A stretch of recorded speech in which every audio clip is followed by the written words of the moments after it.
ইমাম হাসান রাদিয়াল্লাহু তাআলা আনহুরে দুষ্ট ইয়াজিদ পাপাচার বাহিনীরা একবার দুইবার না তিনবার চারবার পাঁচবার ছয়বার বিষ পান করাইছে।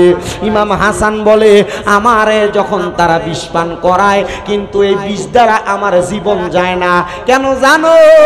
কারণ আমার নবী রাহমাতাল লিল আলামিন নবীজি দিনে রাইতে আমি ইমাম হাসানের ঠোঁট মোবারকের মধ্যে চুমা খাইছে। নবীর ঠোঁট মোবারক যেই জায়গার মধ্যে লাগছে এই জায়গা কোনোদিন বিষ দিয়া মারতে পারে না, বিষ দিয়া মারতে পারে না, কারণ নবী তো রাহমাতুল লিল আলামিন নবী।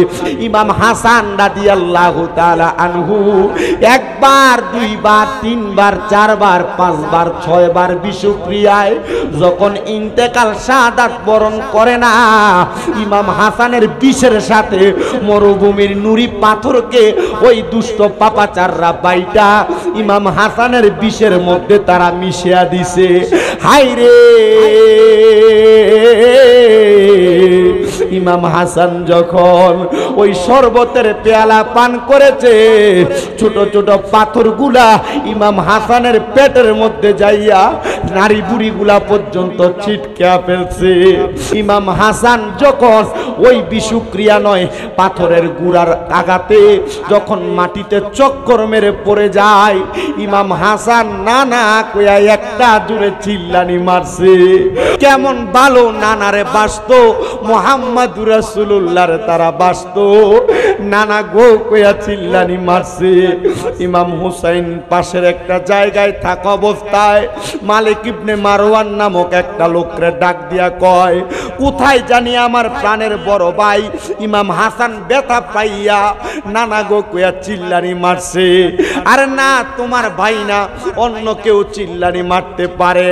কয় না, দুনিয়ার জমিনের ভিতরে নানারে এর চাইতে বেশি আর কেউ ভালোবাসে না। আমার ভাই নানা বইলা চিৎকার করছে। ইমাম হুসাইন দৌড়াইয়া মালিক ইবনে মারওয়ান রে লইয়া ইমাম হাসানের কাছে আইসা দেখতেছে ইমাম হাসান তরোয়াল ভর্তি খন্দর লইয়া মাটির মধ্যে মরুভূমিতে গড়াগড়ি খাইতেছে। ইমাম হাসান যখন বিদায় হইয়া চইলা যায়, ইমাম হুসাইনের কাছে দুনিয়ার কোনো চাহিদা প্রকাশ করে নাই। ডাক দিয়া কয়, ভাইজান আমি আপনার কাছে দুইটা আবদার কইরা যায়, ওসিয়ত কইরা যায়। ইমাম হুসাইন ডাক দিয়া কয়, বড় ভাই ইমাম হাসান কি ওসিয়ত করবা? তাড়াতাড়ি ওসিয়ত করো না। ইমাম হাসান ডাক দিয়া কয়, ভাইজান আমার এক নাম্বার ওসিয়ত, আমি যখন দুনিয়া থেকে শহীদের পেয়ালা পান কইরা আমার পান পাখিটা বাহির হইয়া যাবে, আপনি এখান থেকে যদি মদিনা শরীফে আমার নানা রওজা মুবারকে যায়, আমি ইমাম হাসানের পক্ষ থেকে একটা সালাম আমার নানা রওজা মুবারকে পৌঁছায়া দিয়ার। দুই নাম্বার, ও বড় ভাই গো, আপনি আমার আরেকটা আবদার রাখবেন। আমার কলিজার টুকরা সন্তান ইমাম কাসেম রে আপনার কাছে দিয়া গেলাম। আমার সন্তান ইমাম কাসেম আপনি কারবালার যুদ্ধে যাওয়ার আগে আপনার আগে রওনা করবে। ইমাম কাসেমের কাছে এমন একটা পত্রনামা লিখে দিয়ে গেলাম, এই পত্রনামাটা আপনি ইমাম কাসেমের কাছ থেকে যুদ্ধে রওনা দেওয়ার সময় আপনি লিপিবদ্ধ করে পইরা আমার ওসিয়তটা পালন করবেন। জাহাঙ্গীর সুন্নি মিডিয়া, সত্যের সন্ধানে আমাদের পথ চলা। তাহলে ভালো কাজ মানুষকে বিপদ থেকে উদ্ধার করে, এটার একটা নজির আপনারা দেখছেন তো? কথা কয় না, পাইছেন তো? তাহলে আমাদের দ্বারা কি ভালো কাজ হবে না খারাপ কাজ? মোটামুটি আমরা কলের ফানির লাইন রাস্তা কেমন, হ্যাঁ আমরা যেই মোটামুটি দান লোনের যে খেয়ার এটি আমরা রাস্তা তৈরি দিয়ে দেবো, কি কন? হ্যাঁ আমরা মানুষের কন সারা মানুষের ধরনের গাছের আম ফাইরে রয়ে যামুগা, কেমন করা যাবে? এগুলা করা যাইব? আল্লাহ আমাদেরকে হেফাজত করেন। আরো জোরে কোন আমিন। না আপনারা আমিনের আওয়াজটা এটা এতটা বালা না, একটু মহাব্বতে কইতে হবে। আরো জোরে কোন আমিন। আমার ওয়াজ যদি আরেকটু সামনে বাড়ে আপনারা কষ্ট হইব। আমি কিন্তু হুজুরের খবর নিয়ে আনিস, হুজুর আইসা পড়ছেন মোটামুটি কোথায় বলছো সোনাকান্দা পারিয়া রামচন্দ্রপুর রোডে ঢুকছে। তাইলে আর কতক্ষণ লাগবেন দিয়ে আইতে? বেশিক্ষণ সময় লাগতো না। তো এই সময়টা আপনারা আমার দিবেননি? আমি জানি আপনারা আমারে দিবেন, কারণ আমি এখানে কোনো নতুন না। আমি এখানে এই জায়গাতে তো ওয়াজ করছি কয়েকবার নাকি। এন্দিয়া ওই যে নজুর বাড়ি কি কয়, এন্দিয়া মাদ্রাসার এই জায়গা মোটামুটি এই হোমনা, আলিপুর, রামপুর এই জায়গায় যা আছে কয়েক জায়গাতে ওয়াজ করে লাইছি। আপনারা আমার একটু সময় দিবেন আর একটু মহাব্বতে দুরূদ শরীফ পড়বেন। আল্লাহুম্মা সাল্লি মাওলানা মুহাম্মদ ওয়া আলা আলি সাইয়্যিদিনা। কেউ বড় হয় দনে জনে, কেউ বায়াবার মান সম্মানে, আমরা পাগল নবীর প্রেমে, মুহাম্মাদিয়া রাসূলুল্লাহ। আল্লাহুম্মা অন যদি ঠিক করেন, আমার কারণে ছুটে গেছে। ওয়ালা আলি সাইয়্যিদিনা, স্বয়ং আল্লাহর নূর দিয়া হাবিবুল্লাহ বানাইয়া নামের সাথে নাম মিশাইলেন, দেখেন নাচে কালেমাতে আল্লাহুম্মা।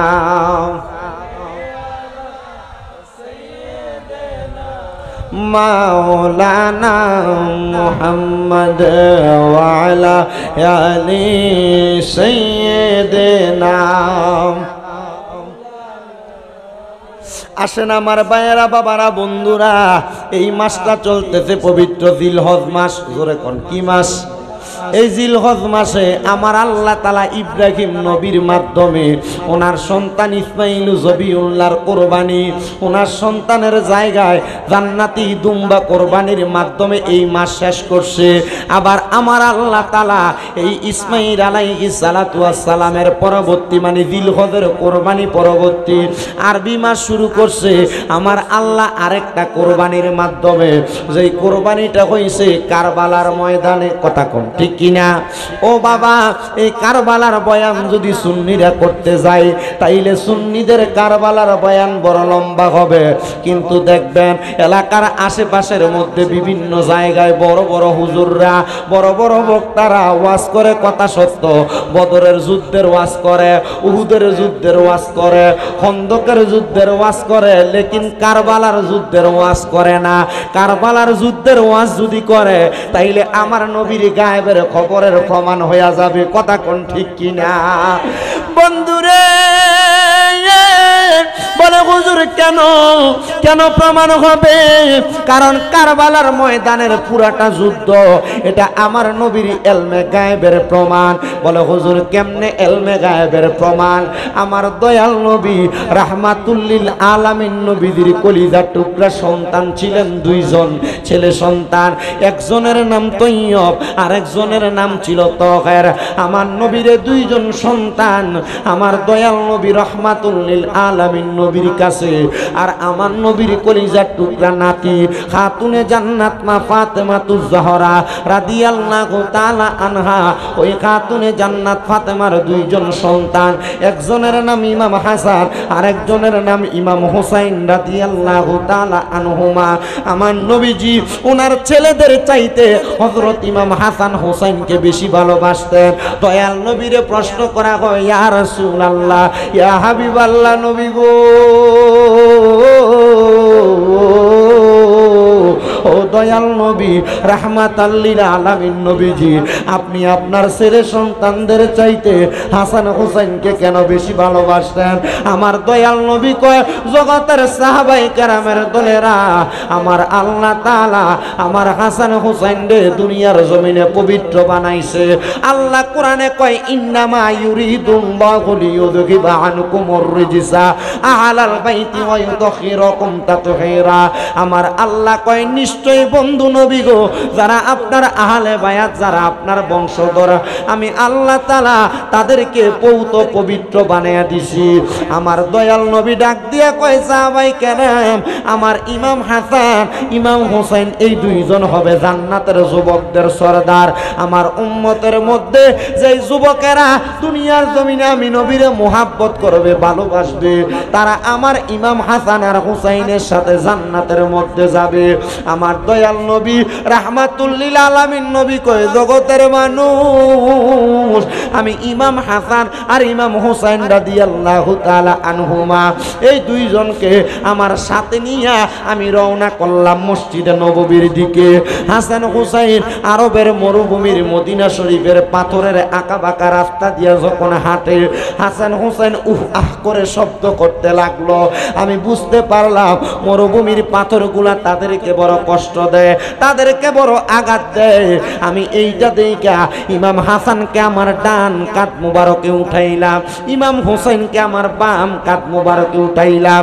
উঠাইয়া আমি দয়াল নবী আস্তে আস্তে করে মদিনার দিকে যাইতেছি। বন্ধুরে, আমার দয়াল নবী ডাক দিয়া কয়, উম্মত, আমি যখন মদিনার দিকে যাই এমন টাইমে একজন সাহাবী ডাক দিয়া কয়, হাসান হুসাইনের কপাল কত ভালো, হাসান হুসাইন বড় দামি একটা সাওয়ারের উপরে ওঠে। শুধু দামি না, সাওয়ারের উপর যেই দুইজন সাওয়ারি আছে, হযরত ইমাম হাসান আর হুসাইন, এই সাওয়ারের সাথে এই সাওয়ারি দুইজনও আমার আল্লাহ তাআলার কাছে দামি। তোমরা তাদেরকে দামি মনে করো, তোমরা দামি মনে কইরা তাদেরকে সম্মান করো। জোরে জোরে বলেন সুবহানাল্লাহ। ভাইও,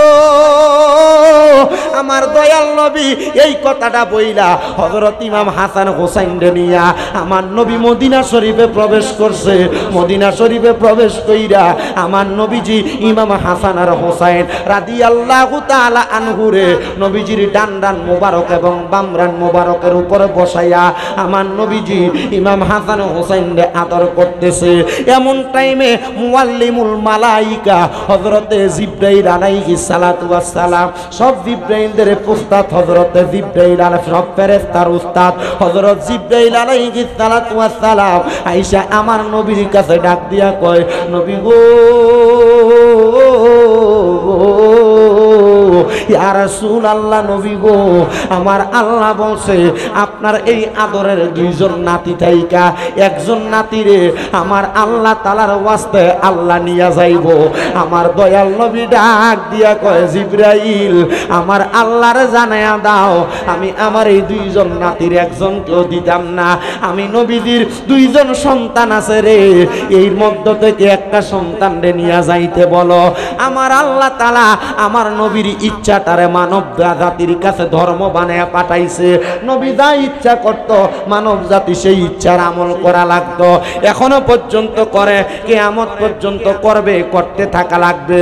যদি করতে পারেন মুমিন, যদি না করতে পারেন বেঈমান হয়ে যাবেন। এবার জিবরাইল অল্প কিছুদিন পর আবার আমার নবীর কাছে আসতেন। আয়েশা ডাক দিয়া কয়, ইয়া রাসূলুল্লাহ, ইয়া হাবিবাল্লাহ, নবী গো, আমার আল্লাহ বলছে এই দুইজন নাতি থেকে একজনকে আপনার দেওয়া লাগবে। নবী আমার ডাক দিয়া কই, জিবরাইল, এর আগে একজন সন্তান নিয়ে গেছে, আমার আল্লাহকে বলো আমার দুইজন সন্তান তাই নাতি তাইকা এই দুইজনের কাউকে আমি দিতাম না। আমার আরেকটা বাকি সন্তান, ওই সন্তানকে দেন। আমার আল্লাহ তাআলা আল্লাহর কাছে নিয়ে যায়। আল্লাহ নবীদের দুইটা সন্তানকে নিয়ে গেছে। তৃতীয়বার জিবরাইল আবার আমার নবীর কাছে আইসা ডাক দিছে, হাজির, ইয়া রাসূলুল্লাহ, আমার আল্লাহ বলছে এবারে দুইজন নাতি থেকে একজন নাতিরে বিদায় দেওয়া লাগবে। আমার নবী ডাক দিয়া কয়, জিবরাইল, এর আগে আমি আমার দুইজন সন্তানরে দিয়া দিছি, আমি আল্লাহর কাছে কিছু চাই না। কিন্তু জিবরাইল, আমি দয়াল নবী, আমার দুইজন নাতি থেকে একজন নাতি যদি আমি দিয়া দেই, যে আমার আল্লাহরে জিগাও, আমার আল্লাহ এই দুইজন নাতির নেওয়ার বিনিময়, শহীদের বিনিময় আমি দয়াল নবীর আমার আল্লাহ তাআলা কি দান করবে। কিন্তু আমি নবীজি, আমি নবীর জন্য কোনো কিছু চাই না, আমার বংশধরের জন্য চাই না, আমি নবী চাই আমার গুনাহগার উম্মতের জন্য। জিবরাইল আমার আল্লাহ তাআলার কাছে জানিয়ে দিছে, আল্লাহ আপনার নবী দুইজন সন্তান আপনার ওয়াস্তে দিয়া দিছে, কিন্তু আপনার কাছে কিছু চায় নাই, কিন্তু আমার আল্লাহ তাআলার কাছে এই দুইজন নাতির বিনিময় কিছু চাইছে। আমার আল্লাহ ডাক দিয়া কয়, জিবরাইল আমার নবীরে জানাইয়া দাও, আমার নবীদের কলিজার টুকরা বড় নাতি ইমাম হাসান রাদিয়াল্লাহু তাআলা আনহুরে ওই এলাকার জমিনে কুফানগরীর বড় বড় পাগড়িওয়ালা পাঞ্জাবিওয়ালা কিছু মুনাফিক মুসলমান দাবিদার, এরা আমার ইমাম হাসান রে ক্ষমতার লোভে পইরা, এরা চেয়ারের লোভে পইরা আমার ইমাম হাসান রে তারা বিষ পান করাইয়া দিবে। যাইয়া বলবা আমার আল্লাহ তাআলা ইমাম হাসান রে জান্নাতের যুবকের সরদার ঘোষণা দিয়া দিছে। আমার নবী ডাক দিয়া কয়, হে জিবরাইল, একজন রে নেওয়ার বিনিময়ে না সরদার ঘোষণা দিছে, তো দ্বিতীয় ইমাম হুসাইন রে নিয়া যাবে, আমার আল্লাহ তাআলা আর কি দিবে? আমার আল্লাহ কই, ইমাম হুসাইন রেও জান্নাতের সরদার বানাইয়া দিছি, তবে মনে রাখবা ইমাম হুসাইনের শাহাদাতটা দুনিয়ার সাধারণ মৃত্যুর মতো হবে না। বলে কেন রে জিবরাইল? বলে জিবরাইল আইসা খবর দেই নবী গো, ইমাম হুসাইন যখন শাহাদাত বরণ করবে, ইমাম হুসাইন রে কারবালার ময়দানে তারা দাওয়াত কইরা নিয়ে যাবে, দাওয়াত কইরা নিয়া তারা ইমাম হুসাইনের গলা মুবারকের মধ্যে তরবারি চালাইয়া দিব। শুনেন গো ও দয়াল নবীজি, ইমাম হুসাইন কারবালার ময়দানে 2 রাকাত নামাজ পড়তে চাইব, কিন্তু তারা কারবালার ময়দানে ইমাম হুসাইনকে 2 রাকাত নামাজ পড়তে দিবে না। এরা ইমাম হুসাইনের 2 রাকাত নামাজে 3টা সেজদা দিতে দিবে। আমার নবী আল্লাহর কাছে দোয়া করে, আল্লাহ ইমাম হুসাইনের জীবনের শেষ নামাজটা দুনিয়ার জমিনের মধ্যে আদায় করতে কি দিবেন না? আল্লাহ কয়, হাবিব ইমাম হুসাইনের বাকি একটা সেজদা দুনিয়াতে দিবে না গো, বাকি একটা সেজদা কাল হাসরের ময়দানে আমি আল্লাহ তাআলার কুদরতি কদমের মধ্যে দিবে। ইমাম হুসাইন ততক্ষণ পর্যন্ত ইমাম হুসাইনের মাথা মুবারক উঠাবে না যতক্ষণ নানার উম্মতদেরকে নাজাত দেওয়া হইছে। আমরা তো জানি আমার নবী সেজদায় পড়বে উম্মতের জন্য, আমার নবীর আগে আমার আল্লাহ তাআলা নবীর নাতিদের মাধ্যমে নবীর উম্মতদেরকে নাজাত দিয়া দিব। ভাইও আমার দয়াল নবী রাহমাতুল লিল আলামিন নবী জিবরাইল রে বলে, ও জিবরাইল কেমনে গো আমার ইমাম হুসাইন শাহাদাত বরণ করব, এটার একটা নজির কি বুঝাইতে দেখাইতে পারবা? লাল রঙের একটা কাপড়ে পেঁচায়া কারবালার ময়দানের মাটি গুলাই না আমার নবীজির হাত মুবারকে দিছে, দিয়া ডাক দিয়া কই, নবী এই মাটি যেই সময় যখন লাল হইয়া যাবে তখনই আপনার ইমাম হুসাইন কারবালাতে শহীদ হইয়া যাবে, তবে আপনি নবী দুনিয়াতে থাকবেন না। আমার নবী ডাক দিয়া কয়, আমি এই কাপড়ের মাটিগুলা লইয়া আমার নবীজির কলিজার টুকরা নাতির হাতের মধ্যে এবং উম্মে কুলসুম নামক একজন নবীজির ইমাম হুসাইনের ফুফি আম্মার হাতে দিয়া ডাক দিয়া কয়, তোমার কাছে রাখো, এই মাটি যখন লাল হবে তখন আমার হুসাইন কারবালায় শহীদ হইয়া যাবে। ভাইও কিন্তু আমার নবীজি বলছে, ও জগতের মানুষের দলেরা, আমার হুসাইন কারবালার ময়দানে যে শাহাদাত বরণ করবে, কারবালার ময়দানে আমার ইমাম হুসাইনের 1 ফোঁটা রক্ত মুবারকের বিনিময়ে আমার আল্লাহ তাআলা আমি নবীর কাছে ওয়াদা করছে, আমি নবীজির লক্ষ লক্ষ কোটি কোটি গুনাহগার উম্মতের নাজাত দিয়া দিবে। আর এ মুসলমান, কিন্তু হযরত ইমাম হুসাইন রাদিয়াল্লাহু তাআলা আনহু ওনার আম্মা জানের ঘরে একজন ভাই ছিলেন না, ওনার আম্মা জানের ঘরে তারা 2 জন ভাই ছিলেন। এর মধ্যে বড় ভাইটার নাম ছিল হযরত ইমাম হাসান রাদিয়াল্লাহু তাআলা আনহু। ইমাম হাসান রাদিয়াল্লাহু তাআলা আনহু রে দুষ্ট ইয়াজিদ পাপাচার বাহিনীরা 1 বার 2 বার না 3 বার 4 বার 5 বার 6 বার বিষ পান করাইছে।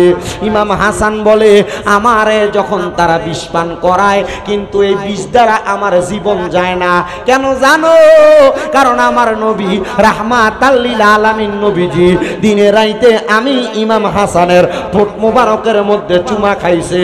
নবীর ঠোঁট মোবারক যেই জায়গার মধ্যে লাগছে এই জায়গা কোনোদিন বিষ দিয়া মারতে পারে না, বিষ দিয়া মারতে পারে না, কারণ নবী তো রাহমাতুল লিল আলামিন নবী, বরকতওয়ালা নবী। আমরা সুন্নিরা এই জন্যই নবী নবী করি, কারণ আমরা জানি নবী নবী কইরা যদি মরতে পারি আমাদের মরণের পরে উম্মত বইলা নবী আমাদেরকে কুল মোবারকে নিবে। কথা বলেন ঠিক কিনা? ও বন্ধু, ইমাম হাসানকে যখন বিষ পান করায় 6 বার বিষ পান করানোর পরে ইমাম হাসান রাদিয়াল্লাহু তাআলা আনহু 1 বার 2 বার 3 বার 4 বার 5 বার 6 বার বিষক্রিয়ায় যখন ইন্তেকাল শাহাদাত বরণ করে না, ইমাম হাসানের বিষের সাথে মরুভূমির নুরি পাথরকে ওই দুষ্ট পাপাচাররা বাইটা ইমাম হাসানের বিষের মধ্যে তারা মিশিয়া দিছে। হায়রে ইমাম হাসান যখন ওই শরবতের পেয়ালা পান করেছে, ছোট ছোট পাথরগুলা ইমাম হাসানের পেটের মধ্যে যাইয়া নারী বুড়িগুলা পর্যন্ত ছিটকে ফেলছে।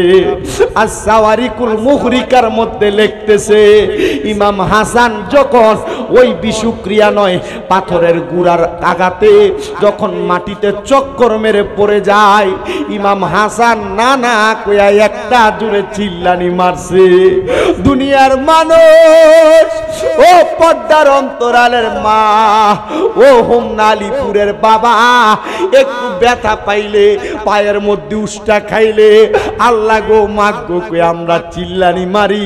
কেমন ভালো নানারে বাসতো, মুহাম্মাদুর রাসূলুল্লাহর তারা বাসতো, নানা গো কইয়া চিল্লানি মারছে।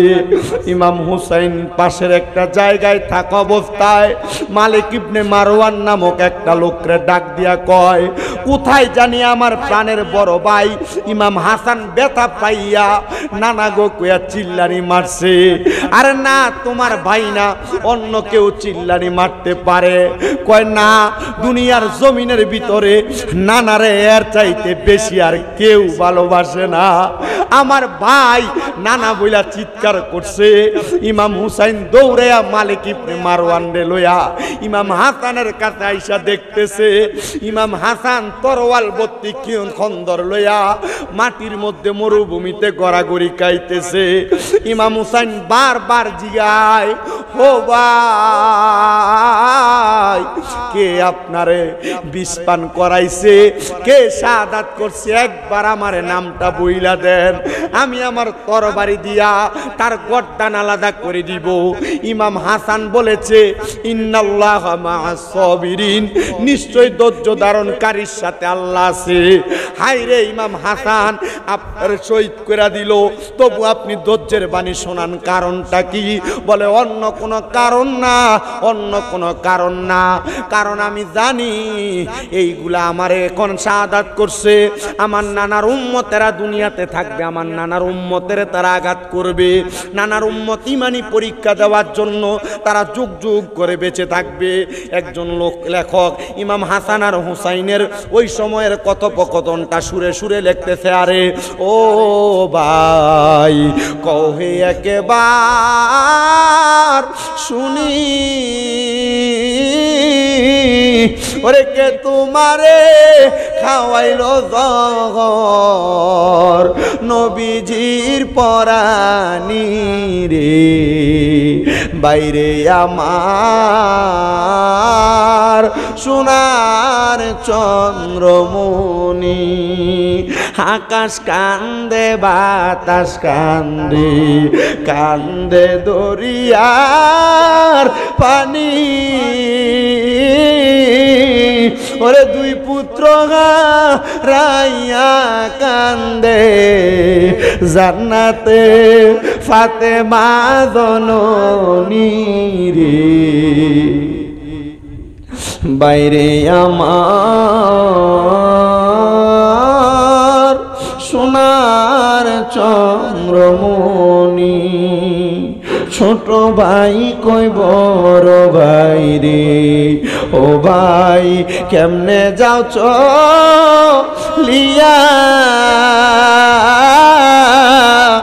আজকে থেকে গেলাম গো আমি বাইগারা হইয়া রে,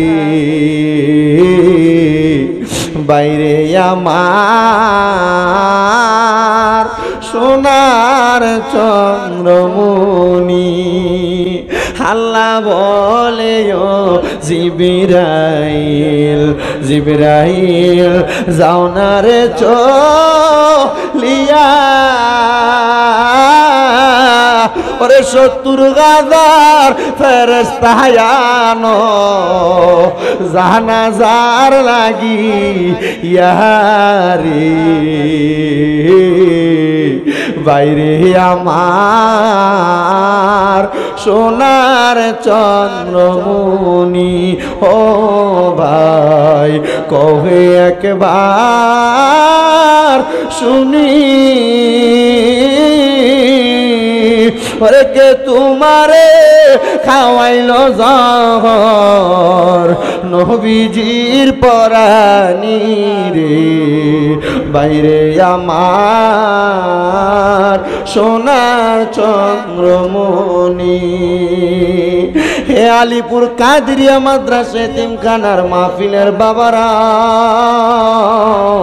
ইমাম হাসান যখন বিদায় হইয়া চইলা যায় ইমাম হুসাইনের কাছে দুনিয়ার কোনো চাহিদা প্রকাশ করে নাই ডাক দিয়া কয় ভাইজান আমি আপনার কাছে দুইটা আবদার কইরা যায় ওসিয়ত কইরা যায় ইমাম হুসাইন ডাক দিয়া কয় বড় ভাই ইমাম হাসান কি ওসিয়ত করবা তাড়াতাড়ি ওসিয়ত করো না ইমাম হাসান ডাক দিয়া কয় ভাইজান আমার এক নাম্বার ওসিয়ত আমি যখন দুনিয়া থেকে শহীদের পেয়ালা পান কইরা আমার পান পাখিটা বাহির হইয়া যাবে আপনি এখান থেকে যদি মদিনা শরীফে আমার নানা রওজা মুবারকে যায় আমি ইমাম হাসানের পক্ষ থেকে একটা সালাম আমার নানা রওজা মুবারকে পৌঁছায়া দিয়ার দুই নাম্বার ও বড় ভাই গো আপনি আমার আরেকটা আবদার রাখবেন আমার কলিজার টুকরা সন্তান ইমাম কাসেম রে আপনার কাছে দিয়া গেলাম আমার সন্তান ইমাম কাসেম আপনি কারবালার যুদ্ধে যাওয়ার আগে আপনার আগে রওনা করবে ইমাম কাসেমের কাছে এমন একটা পত্রনামা লিখে দিয়ে গেলাম এই পত্রনামাটা আপনি ইমাম কাসেমের কাছ থেকে যুদ্ধে রওনা দেওয়ার সময় আপনি লিপিবদ্ধ করে পইরা আমার ওসিয়তরা পালন করবেন এবার বুঝেন নবীর বংশধররা ওসিয়তের ব্যাপারে কত সুন্দর কথা বলে গেছে তাহলে আমরাও আমাদের বংশের মুরব্বীদের ওসিয়ত পালন করার দরকার আছে না নাই জবান খুলে জোরে একটা তাকবীর হবে নারায়ে তাকবীর নারায়ে রিসালাত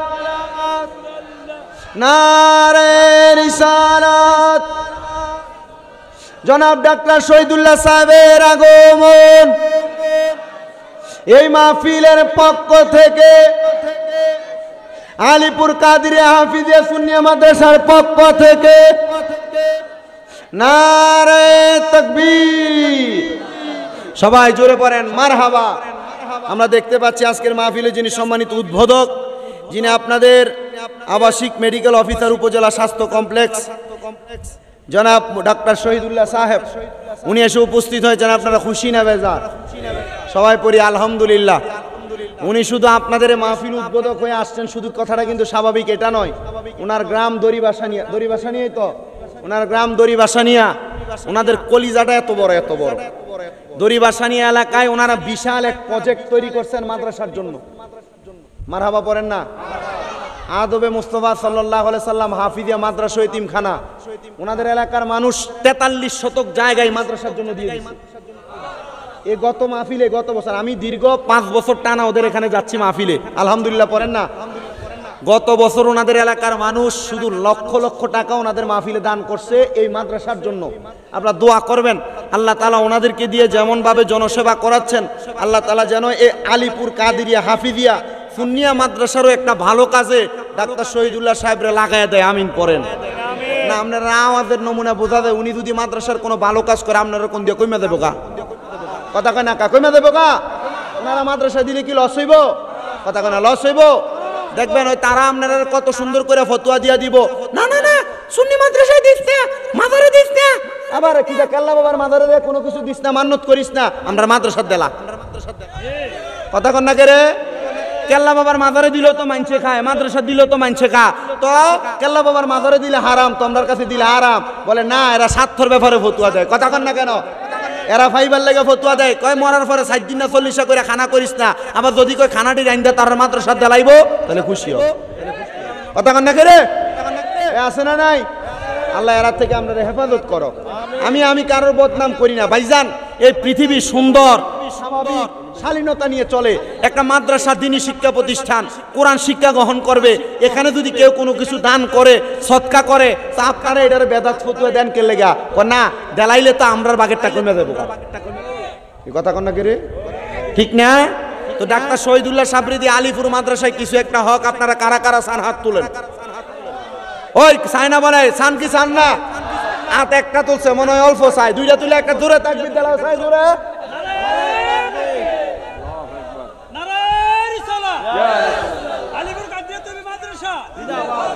কি তো আপনারা কি তাইরি হুজুর আপনারা কি ঘুমাই গেছেন গা? এ তকিরা কইরে, তকিরা আছে রে নে।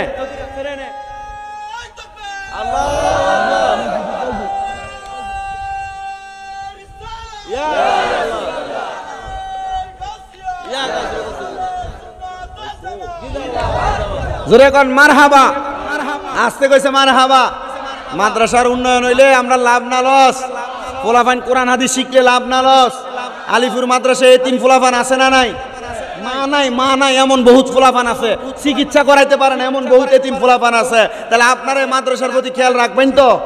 আমি আগে কালেকশন করছি, অনকালে কোনো কালেকশন আমি করতাম না। আমি কই এলুছি আগে একটু মহাব্বতে, একটা আমার সাথে মাদ্রাসার একটা সুন্দর সঙ্গীত কোরআন হাদিস শিখাইলে কি লাভ, একটু মহাব্বতে পারেন। কোরআন শিখাও ছেলে মেয়েকে ওহে মুসলমান, কোরআন শিখাও ছেলে মেয়েকে ওহে মুসলমান, জানে কবজের সময় তোমার হইবে রে আসান, বলেন জানে কবজের হইবে রে আসান, বলেন কোরআন শিখাও ছেলে মেয়েকে ওহে মুসলমান, কোরআন শিখাও ছেলে মেয়েকে ওহে মুসলমান, জানে কবজের সময় তোমার হইবে রে আসান, বলেন জানে কবজের সময়।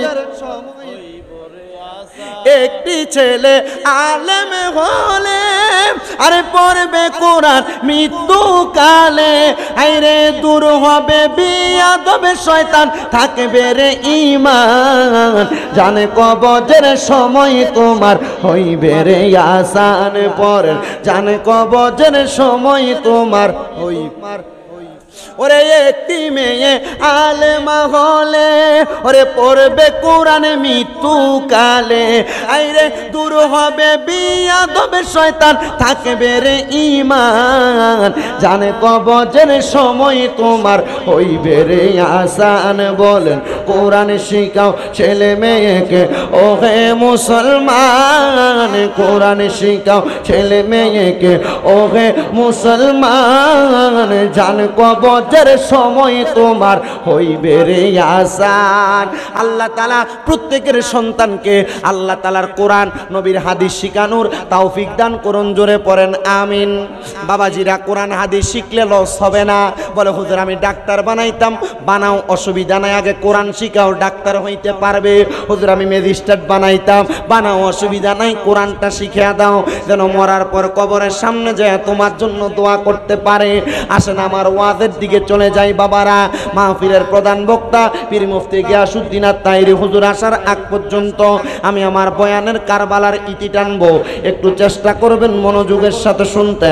হযরত ইমাম হাসান বলছে আমার সন্তানের গলার মধ্যে একটা সুন্দর মাদুনি দেওয়া, আপনি সেটা খুইলা আমার ওসিয়ত পূরণ করে দিবেন। ইমাম হুসাইন এই কথা শোনার সাথে সাথে ওনার কোল মুবারকে ইমাম হাসান শাহাদাত বরণ করলেন। হায়রে আমার বাবা, ইমাম হাসানের দাফন শেষ, ইমাম হুসাইন কারবালার ময়দানে যায় নাই এখনো পর্যন্ত। এজিদের দলেরা কারবালা থেকে একটা দুইটা তিনটা না 1200 মতান্তরে 1250 চিঠি পাঠাইছে ইমাম হুসাইনের কাছে। কত সুন্দর চিঠির মধ্যে লেখা দিছে, ও ইমাম হুসাইন আপনি কারবালার ময়দানে আসেন না, আপনি যদি আসেন আমরা আপনার কাছে বায়াত গ্রহণ করব। ইমাম হুসাইন একা কোনো সিদ্ধান্ত নিতেন না, নবীর সাহাবায়ে কেরাম আছে, নবীর সহচর আছে তাদেরকে সামনে নিয়া ইমাম হুসাইন কই দেখো তারা আমারে কুফায় আহ্বান জানায়। নবীর সহচররা ডাক দিয়া কয় ও ইমাম হুসাইন, আপনি যদি কারবালায় যান, আপনি যদি কুফাতে যান, আপনার বংশধরের মধ্যে আপনার কলিজার টুকরা বাবা হযরতে আলী কাররামাল্লাহু ওয়াজহুকে তারা কুফা নগরীতে নিয়া নামাজরত অবস্থায় তীর মেরে দিছে, ওনার পায়ের মধ্যে তীর লাগছে। ও হুসাইন, আপনি কারবালায় যাইয়েন না। ইমাম হুসাইনকে সর্বশেষ 1250 নাম্বার চিঠির মধ্যে লেখছে, হুসাইন আপনি যদি কারবালাতে না আসেন, আমাদেরকে বায়াত না করান, তাইলে আমরা আপনার নানার কাছে ময়দানে মাশরে নালিশ করে দিব। ও নবীজি, আপনার নাতিকে বায়াত নেওয়ার জন্য আমাদের কাছে ডাকছিলাম, আপনার নাতি বায়াত নেয় নাই। ও হোমনা আলীপুরের বাবারা যারা এখনো বায়াত গ্রহণ করো নাই, পীরের হাত ধরো নাই, এখনো সময় আছে বায়াতের রাসূল গ্রহণ করো। বলে হুজুর কেন? কারণ বায়াতের রাসূল নাজাত পাওয়ার রাস্তা। যারা পীর ধরছেন, হক্কানি পীরের হাতে হাত রাখছেন, বায়াত নিছেন, আপনারা নাজাত পেয়ে যাবেন। তবে সাবধান, পীরের আদেশ মানা লাগবে। পীরের কাছে মুরিদ হইছেন, পীরের আদেশ মানেন না, পীরের সঙ্গে বেয়াদবি করেন, পীরের হুকুম মাইনা চলেন না। পীর নামাজ পড়তে কয়, আপনি পড়েন না। পীর রোজা রাখতে কয়, আপনি রাখেন না। পীর যাকাত দিতে কয়, আপনি দেন না। পীর মানুষকে সম্মান করতে কয়, আপনি করেন না। পীর বলে সিগারেট খায়ও না, আপনি বেশি করে খান। পীর বলে খারাপ পথে যায়ও না, আপনি বেশি করে যান। আল্লাহর কসম, আল্লাহর কসম, হক্কানি পীর আপনারে নামাজের কথা বলবে, হক্কানি পীর রোজার কথা বলবে, হক্কানি পীর হজ যাকাত দান সদকার কথা বলবে। আর যারা বন্ড তারা পেছনে উরুসের নাম দিয়া গান বাজনা করবে। কথা কই না করে হয় কি হয় না? আপনার হোমনা এলাকায় কি কম না বেশি? বাঞ্ছারামপুর এলাকায় কম না বেশি? তিতার সাইডে কম না বেশি? আল্লাহর কসম মনে রাখবেন, যারা পেছনে লেখে উরুস মোবারক আর বেডিয়ে তাইন্না গান বাজনা করে, এরা ভণ্ড। এদের সঙ্গে সুন্নিদের কোনো সম্পর্ক নাই, এদের কারণে সুন্নিদের বদনাম হয়। বেডি দিয়া গান বাজাইতে কোনো পীর মাশায়েখ বলে নাই। আর যদি কয় ওই পীর বলছে, ওই পীর তালাক, এমন পীর কেউ ধরলে তারে তালাক দাও। হক্কানি পীর আপনারা নামাজ শিখাবে, রোজা শিখাবে, হজ শিখাবে, দান সদকা শিখাবে, হালাল পথ শিখাইব। আপনারা সেই পথে চলার চেষ্টা করবেন, বায়াতে রাসূল গ্রহণ করবেন যারা এখনো করেন নাই। ও মুসলমান ইমামদারেরা, আরেকটা কথা সহজভাবে বলে দিয়ে যাই। আপনারা স্বাভাবিক অনেকে বলে দেয়, মা বাপ থাকতে কেন পীর ধরবো? ও বাবা, মা বাপ আপনারা দুনিয়া দেখায়, হক্কানি পীর আপনারা আখেরাত দেখায়। এই জন্য আপনি একজন পীরের হাতে হাত রাখবেন। আসেন ওয়াজের ধারাবাহিকতা রক্ষা করি বন্ধুরা। ইমাম হুসাইন রাদিয়াল্লাহু তাআলা আনহু কয়, তারা যেহেতু আমার বলছে আমার নানার কাছে বলে দিবে, তাইলে আমি এখন তাদের দাওয়াতে যাব। এমন টাইমে ইমাম হুসাইনের পেছন থেকে ডাক দিয়া কয়, ও ভাই ইমাম মুসলিম বিন আকিল ডাক দিয়া কয়, ও বাবা মুহাম্মদ, ও বাবা ইব্রাহিম, তোমরা ছোট মানুষ, আমার পেছন দিয়া কেন আটকাইলা? বলে বাবা আপনি যান কোথায়? বলে কুফা নগরীতে যাই, যাই দেখবো কুফার অবস্থা কেমন। যদি দেখি অবস্থা ভালো, ইমাম হুসাইনকে বলবো যাওয়ার জন্য। আব্বা কেন যাইবেন? বলে আমার আগে যদি ইমাম হুসাইন কারবালাতে যাইয়া শাহাদাত বরণ করে, তাইলে ইমাম হুসাইন রাদিয়াল্লাহু তাআলা আনহুর ব্যাপারে আমি আমার নবীর কাছে মুখ দেখাইতে পারবো না। আমার নবী যদি কয়, ও মুসলিম বিন আকিল, তুমি বাইচা থাকতে আমার নাতি ইমাম হুসাইন কারবালাতে শাহাদাত বরণ করলো, ও মুসলিম বিন আকিল তুমি কেন গেলা না কারবালায়? আমি এটার উত্তর দিতে পারবো না। 7-8 বছরের ছোট দুইটা বাচ্চা মুহাম্মদ এবং ইব্রাহিম ডাক দিয়া কয়, আব্বা আপনার নবী জিগাইব, আমরারে কি জিজ্ঞাসা করবে না? আমরাও আপনার সঙ্গে কারবালাতে যাব। 7 বছর 8 বছর রওনা করছে কারবালার ময়দানে। মুসলিম বিন আকিল কারবালার ময়দান পর্যন্ত পৌঁছাইছে। ইবনে জিয়াদের বাড়ির সামনে দাওয়াত দিয়া সুন্দর করে ঘরে বসায়া ইবনে জিয়াদ মুসলিম বিন আকিল নে দিয়া চিঠি লেখাইছে। কারবালার অবস্থা বড় ভালো। ইমাম হুসাইন আপনি কারবালায় আসেন। চিঠিটা বাহকের কাছে দিয়া মুসলিম বিন আকিলের হাতগুলা বাইন্ধা ফেলছে, ছোট দুইটা বাচ্চার হাতগুলা বেঁধে ফেলছে। মুসলিম বিন আকিল নে ডাক দিয়া কয়, আপনি বায়াত গ্রহণ করাবেন না, আপনি আমাদের কাছে বায়াত নিবেন। ইমাম হুসাইন আসলে আমাদের কাছে বায়াত নিবে। ও বন্ধু, আহলে বায়াতের সদস্যরা ইয়াজিদের কাছে বায়াত নিতে পারেন না। আল্লাহ আমাদেরকে কত ভালো নসিব দিছে। ইমাম হুসাইনের হুসাইনিয়ত, ইমাম হুসাইনের কারবালার ময়দানে শহীদ হওয়া, রক্ত দেওয়ার মাধ্যমে আমাদেরকে হুসাইনি ইসলাম দিয়া গেছে। যদি আপনি হুসাইনি ইসলাম না পাইতেন, আপনি এখনো পর্যন্ত ইজিদদের কাতারে থাকতেন। বলে হুজুর কেন? কারণ ইজিদ কারবালার ময়দানে নামাজ পড়ছে। ইমাম হুসাইনের গলা মুবারকের মধ্যে ছুরি দেওয়ার আগে ইবনে জিয়াদ খবর দিয়া বলছিল, তাড়াতাড়ি হুসাইনের গলায় ছুরি চালা, আসরের নামাজের সময় চলে যাইতেছে। আরে যেই নাতির নানার কারণে নামাজ পাইলা, যেই নাতির নানার কারণে রোজা পাইলা, যেই নাতির নানার কারণে হজ যাকাত দান সদকা পাইলা, ওই নানার নাতির গলাতে ছুরি চালাইয়া কোন নামাজ পড়বা? কারণ ওই নানার নাতির কষ্ট দিয়া নামাজ পড়লে জান্নাত পাইবা না, কারণ ওই জান্নাতের যুবকদের সরদারি হবে ইমাম হুসাইন। সুবহানাল্লাহ জোরে নাই আর মোহাব্বতের আওয়াজে কন্যা সুবহানাল্লাহ। ও বন্ধু, ও নবীর উম্মতের দলেরা, আর একটু মনোযোগ দিলে আলোচনাটার ভিতরের দিকে প্রবেশ করি। ইমাম হুসাইন রাদিয়াল্লাহু তাআলা আনহুর ওই ভাইজান, উনি যখন মুসলিম বিন আকিল ওই ইবনে জিয়াদের হাতে বন্দী, ওনার দুই সন্তান সহ কারাগারে প্রবেশ করাইলেন।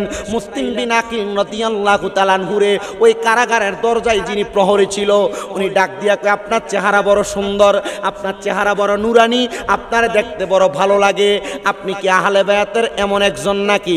বলে হ্যাঁ। বলে আমার বড় শখ ছিল আহলে বায়াতের কাউরে যদি আমি পায়া যাই, আমি তার হাতে হাত রাইকা বায়াত গ্রহণ করব। ও হুজুর, আমি আপনাদেরকে বন্দি রাখতে পারবো না, আমি আপনার কাছে বায়াত নিলাম, আপনারা এখান থেকে ছেড়ে দিলাম। মুসলিম বিন আকিলকে ছেড়ে দিয়া বায়াত গ্রহণ করে যখন ছেড়ে দিছে, কত দরজায় যায়, মুসলিম বিন আকিল রে কেউ জায়গা দেয় না। ইবনে জিয়াদ ঘোষণা দিছে, মুসলিম বিন আকিল রে যার ঘরে রাখবা তারে আমি কতল করে ফেলবো। মুসলিম বিন আকিল কত মানুষের কাছে পানি চাই, কেউ পানি দেয় না।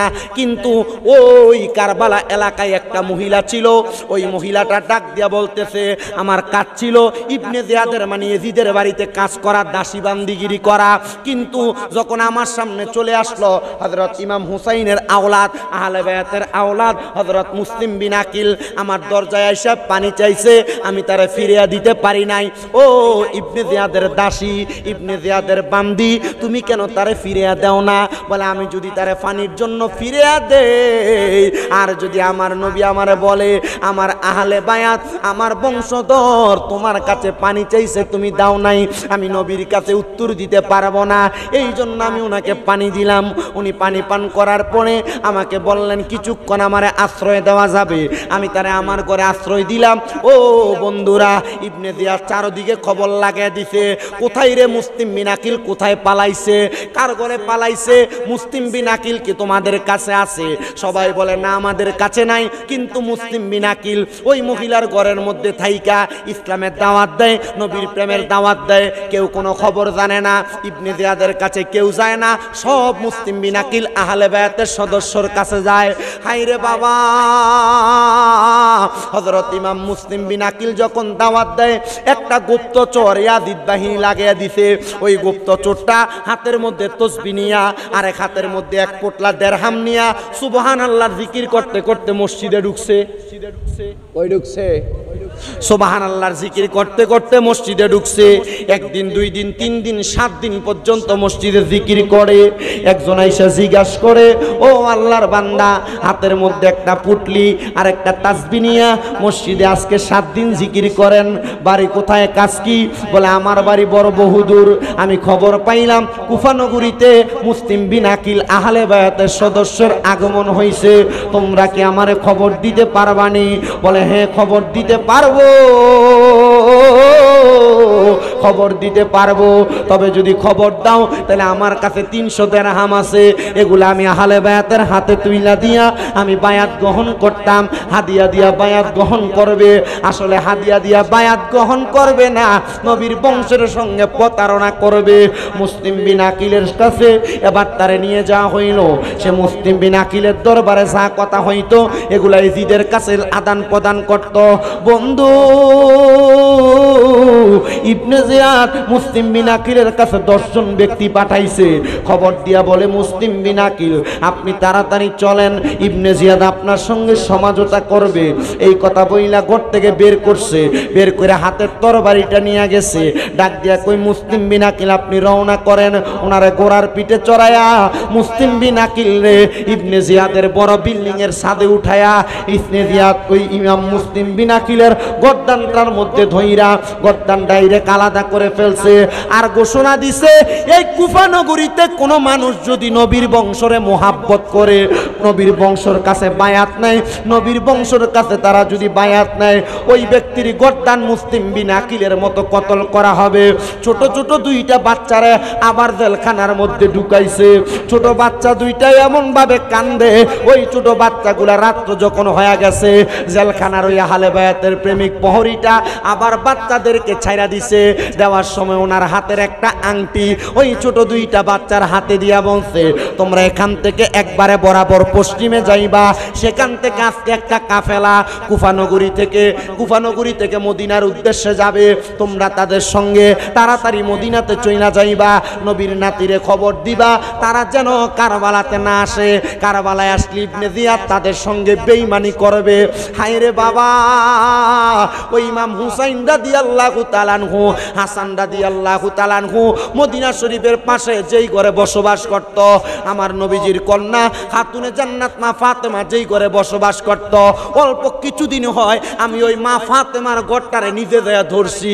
আমি ধইরা মা ফাতেমার ঘরের মাটিগুলা আমার চোখে লাগাইছি, আমার মুখে লাগাইছি, আমার গায়ের মধ্যে মাখছি।